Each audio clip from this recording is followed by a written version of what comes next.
Right, so what I've done here is just to shift the position by putting bracket x minus 8 close bracket in front of your ax squared plus bx plus c. So from here, we can see that this is your dividend. This one is your divisor.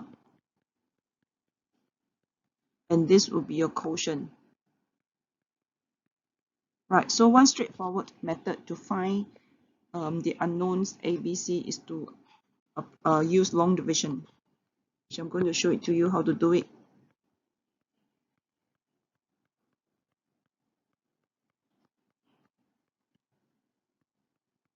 Right, so we can take x cubed to divide by x, gives you x squared. Then take x squared again to multiply by each of the term in the divisor.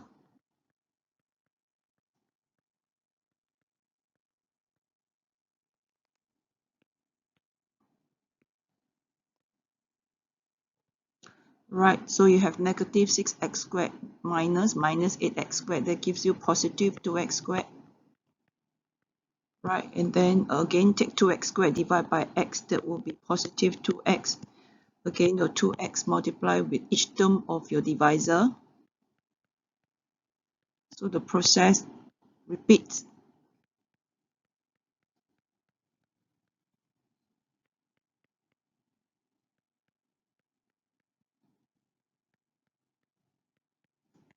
Alright, you should get remainder equals to 0.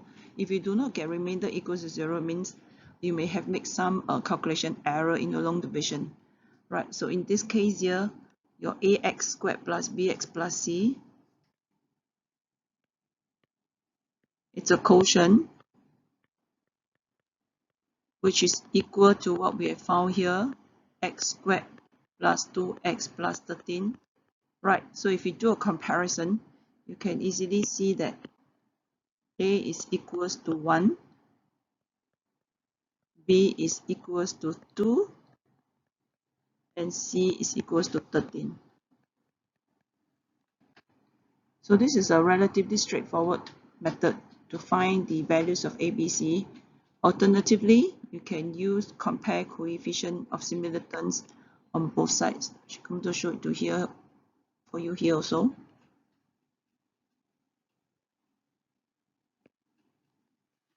Right. So what we need to have is we have x cubed minus 6x.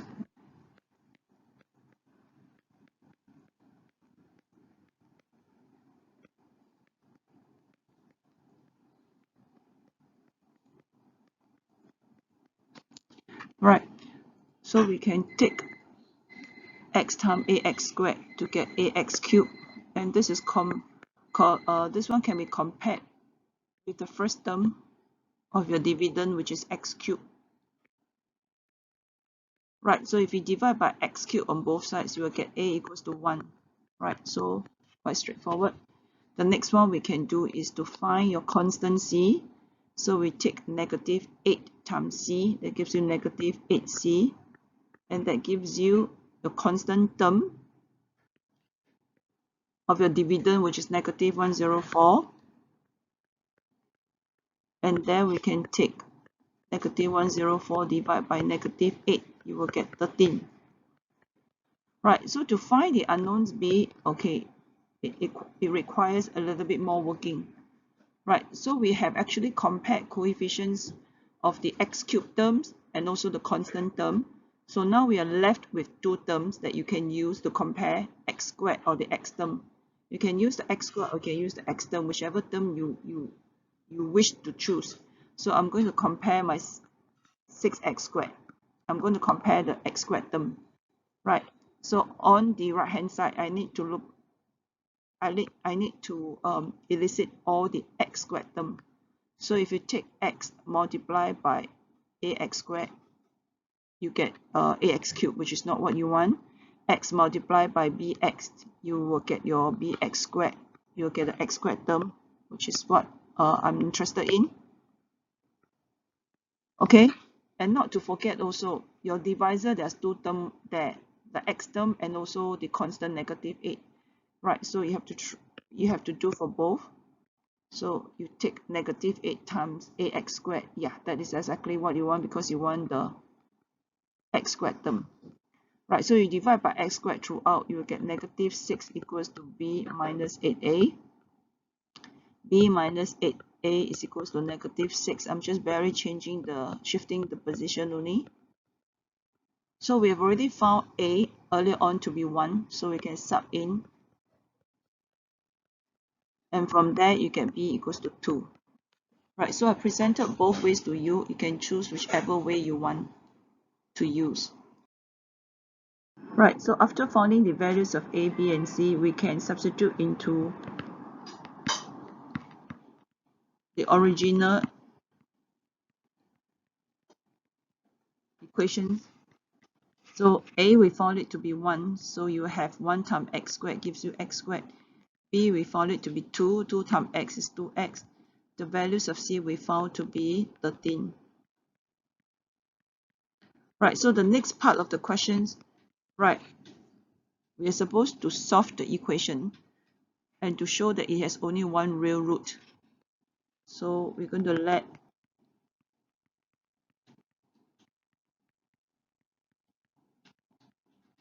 equals to 0. Alright, to solve the equations is to find the values of x. So from here we have to apply the zero product rule. So we will have x squared plus 2x minus 13 equals to 0, or x minus 8 equals to 0. Now, so from x squared plus 2x plus 13 equals to 0, there are two ways of showing that it has no real root. One way is to use the value of the discriminant. So first way, okay, so let's go and find the values of your discriminant, which is b squared minus 4ac.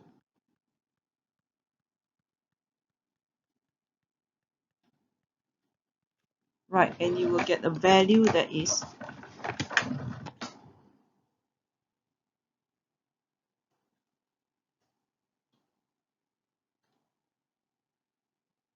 negative 48. Okay, so you can explain that since b squared minus 4ac is less than 0, because negative 48 is less than 0, x squared plus 2x plus 13 has no real roots. Okay, this is what we learned earlier on. Right, so here it has no real roots.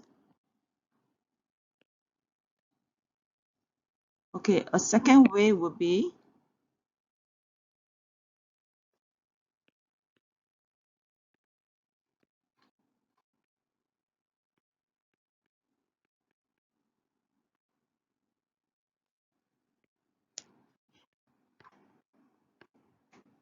just to use your quadratic formula. Right, use your quadratic formula, substitute into your quadratic formula.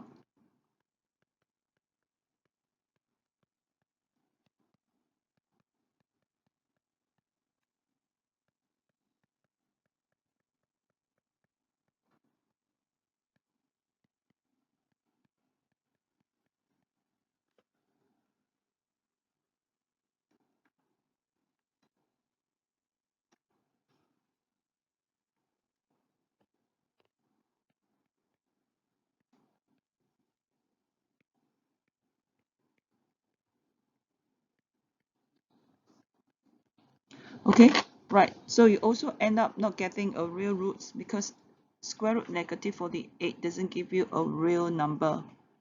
Alright, so from here we can conclude that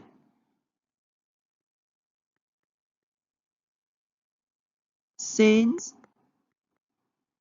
x squared plus 2x plus 13 equals to 0 has no real roots, therefore x equals to 8 is the only one real root.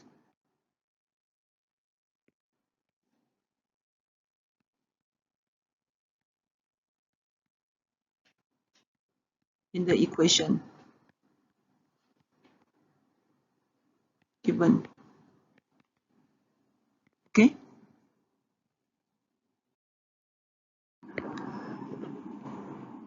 Let's write down the remainder theorem for your polynomial x cubed plus ax squared plus bx plus c.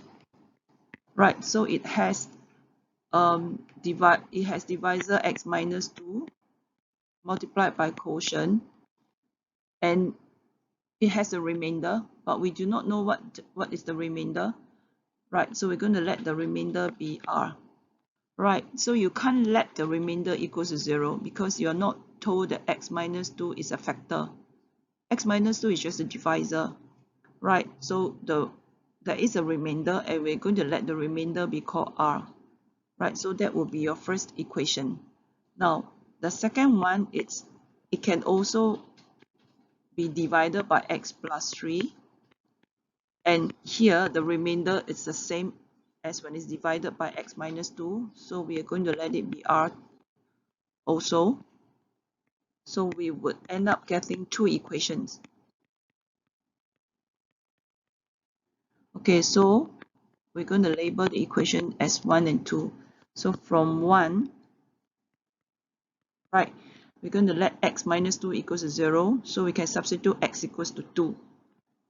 So on the left hand side will be bracket 2 cubed plus a, 2 squared plus b bracket 2 plus c, and that will give us the remainder r. So let's simplify it.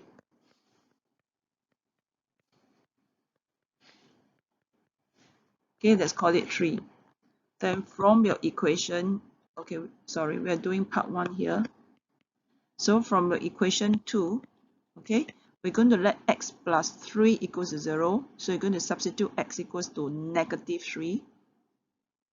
So we have bracket negative 3, close bracket, a negative 3 plus b negative 3 plus c.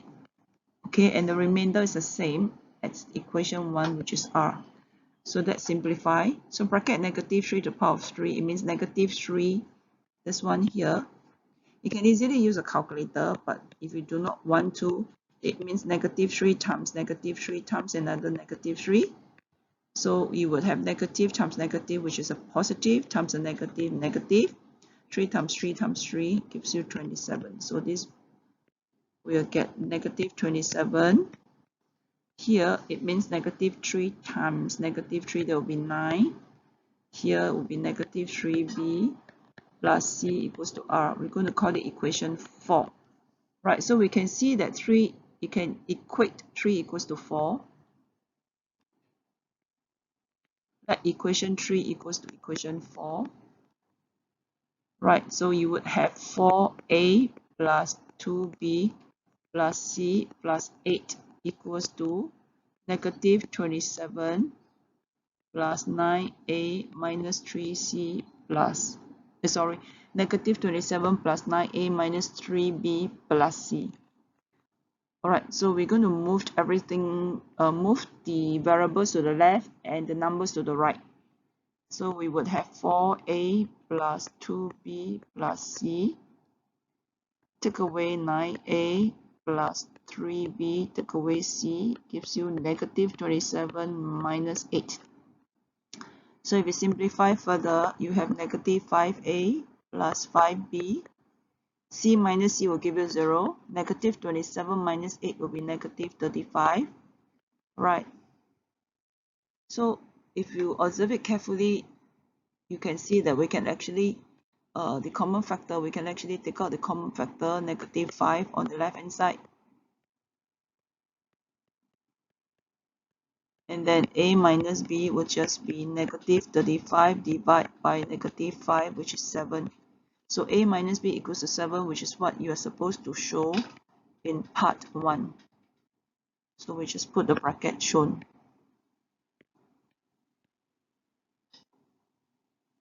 Right, alternatively, from here, okay, you can just divide by negative 5 on the left, divide by negative 5 on the right, and you'll still end up getting a minus b equals to 7. Right, in part 2, you're given further that x minus x squared is a factor. So the key word here is a factor. If it is a factor, then the remainder will be equals to 0. Right, so our polynomial can be written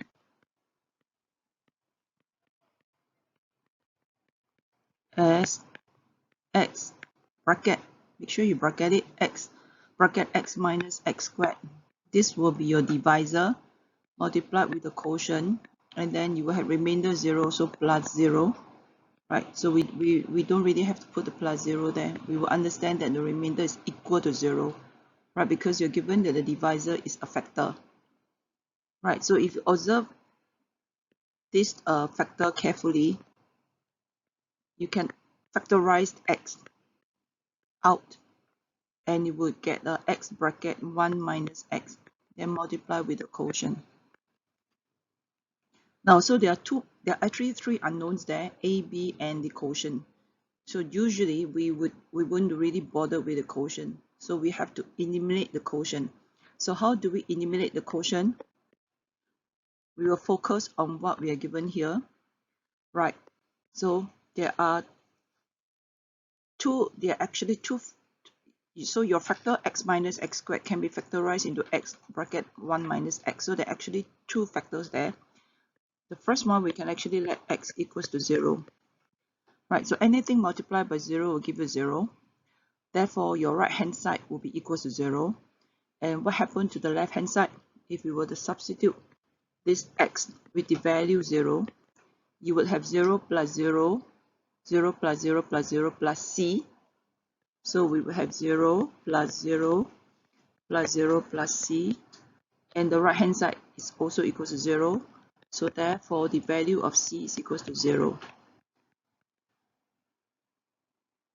Then how about for values a and b?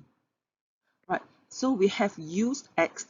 So the next factor we can use will be 1 minus x.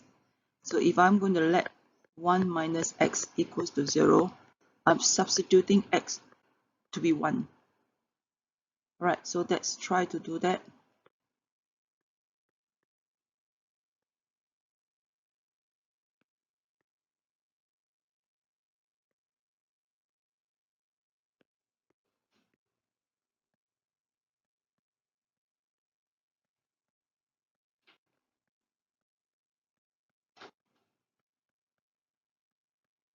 We already found the values of c to be 0, so you can just replace the c to be 0, and the right hand side is also equal to 0.